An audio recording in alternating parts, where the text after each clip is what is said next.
our regular presenter from CalHR. That's Mr. Jerry Gibbins.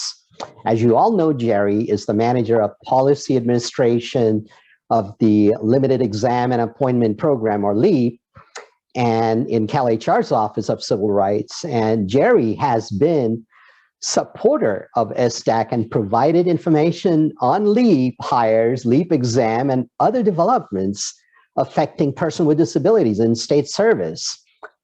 He is extremely knowledgeable, very helpful in giving us the knowledge that he shares with us is invaluable. Jerry is regular at DAC and a very valued member. So without further ado, let's welcome Jerry Gibbins. Please, Jerry, the floor is yours. Well, thank you, Bobby. And hello, everyone. It's great to be with you. Hope you can hear me okay. That's the yes, we can. To follow. Director Xavier. Oh, okay. Thank you for acknowledging that you can hear me. Yes.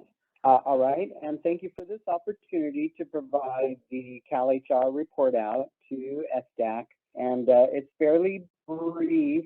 However, I want to be sure that we allow enough time for questions. And I'll certainly stay on through the meeting if there's questions that bubble up through the chat. And of course, as usual, anything we can't get to today, if you know, SDAC leadership can kindly relay those questions to me, any residual questions, I'm happy to answer anytime. So let's see, as far as our report out, currently there are 43 classification titles that are available for the LEAP exams, known as the minimum qualifications assessment. So 43 LEAP exams are available. And so far this fiscal year, the number of LEAP hires, you know, brand new to the state is 51. So those are the two main points of the report out today. I am aware that regarding the upcoming reasonable accommodation roundtable, that there's been a request of SDAC leadership, and thank you in advance, Bobby, for funneling or, you know, collecting any of those questions regarding the upcoming RA roundtable and funneling those to our Office of Civil Rights, our Civil Rights at CalHR email address. So let's see. I'm happy to answer any questions that that might be on anyone's mind at the moment regarding the LEAP exams and the LEAP hires. Yeah, just wanted to clarify what Jerry has offered and CalHR Civil Rights Office have offered. They're generous with their time. They have agreed to come back in March and present on the topic of reasonable accommodation. And Jerry had graciously asked me to ask all of you and anyone else to post any questions that you want them to answer during this session, but please provide those questions to me directly before February 14. I think that's the deadline that Jerry had that will give them adequate time to research and come back with a response. So we encourage you highly to write and present all your questions related to reasonable accommodation. You might want to consider reviewing AB 313 and what the mandate is under that law that just passed that Director Xavier spoke of earlier. And you might get some insight and inspiration, if you will, by reading the nuance of that regulation that just went into effect. And by the way, that regulation, I should plug ACCET on that. They were co-sponsor of that bill, and they really helped get that thing passed because the predecessor legislature was vetoed by the governor. That was AB 365. So great work, ACCET, and thank you, Jerry, for bringing it up. And we will definitely present you with the questions by the deadline that you set forth. Oh, thank you. Yes, that's Valentine's Day, I think. And I Okay. do see a from Jill Peters. Jill, I'm happy to answer your question. The OCR email at CalHR. I do want to preface that we've asked Bobby. Bobby, you are the gracious one here. We've asked Bobby to collect the questions and then bundle those up and send them to us. Just to kind of help us manage the volume of emails we might receive. But, you know, in the spirit of transparency and all this good stuff, the email address is civil rights, all together, civil rights at lhr.ea.gov. Let's see. So Jerry, did you see there's a comment there? There was a question there. Let me go ahead and get that real quickly. I had a question and someone else had a question. Thank you.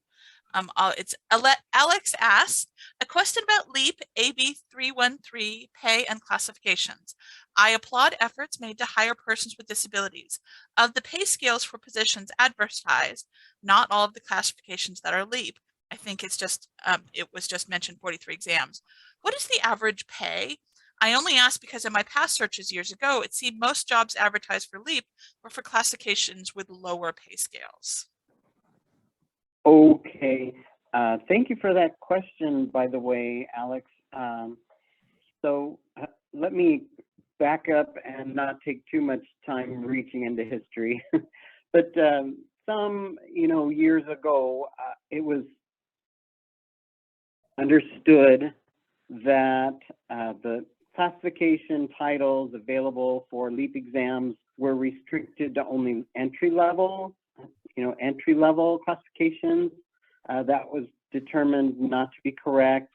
And so in recent years, I'll say, the number and type, the level of LEAP exams that have become available are pretty high reaching. Let's see, something changed on my computer here.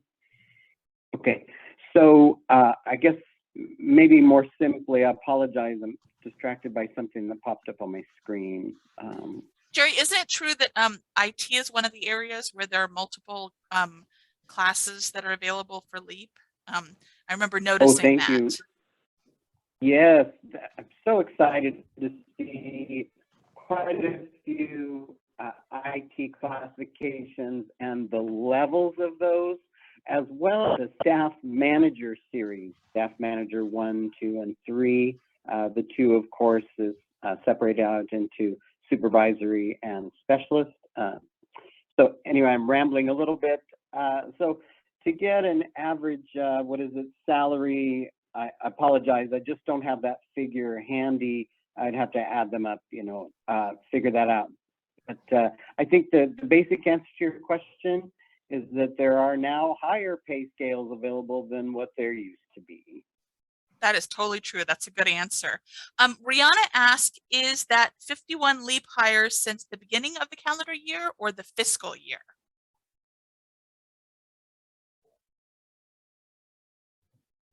Oh, I'm sorry. It's the fiscal year so far. Thank you for the clarification. And then my question was about, it's an ongoing question. I keep hearing that there's a lot of DEI work and discussion going on for the state. That's a hot topic right now. But I don't know if I've seen a lot of resources about that work that's being done. Like, who would be the right person to ask about, like, how do we find out about the panels about DEI or what's being published about DEI and all that? Jerry, would that be a question for you, or is there somebody else that we should reach out to and ask about where we can find out about what's going on with DEI in the state of California, and specifically, our agencies? Okay, thank you for the question. I need to be humble here and say, I probably am not the person who holds the answer. Let's see. So I believe through the California Civil Rights Officers Council, CROC, there's been an offshoot, a group established on statewide diversity, equity, inclusion. So that committee may have some information, and I believe Director Xavier mentioned a couple things that that point in that direction.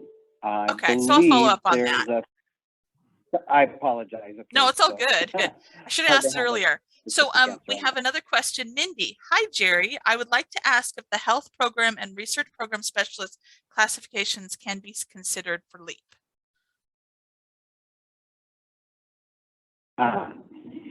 Okay, so let me back up a little bit again.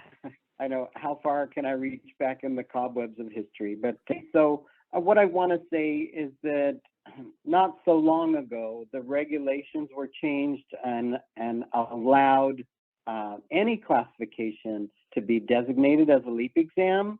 What I'm hearing from the CalHR selection division is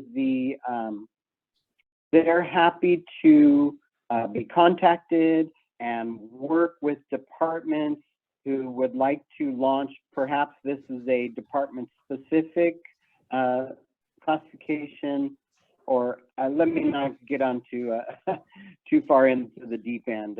I'm not sure if this is a department specific classification or if it's used, you know, service-wide, statewide. Anyway, my point is that the CalHR selection division is totally open to working with departments who would like to, you know, expand and add classifications for LEAP exams, and they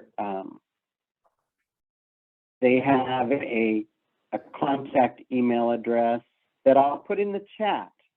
That would be great, Jerry. I was just going to ask their that. Preferences, oh, yes, I just wanted to add that their preferences is that it be a sort of a coordinated effort, you know, perhaps involving the personnel shop or DAC, or a coordinated effort as opposed to an individual person who makes that request.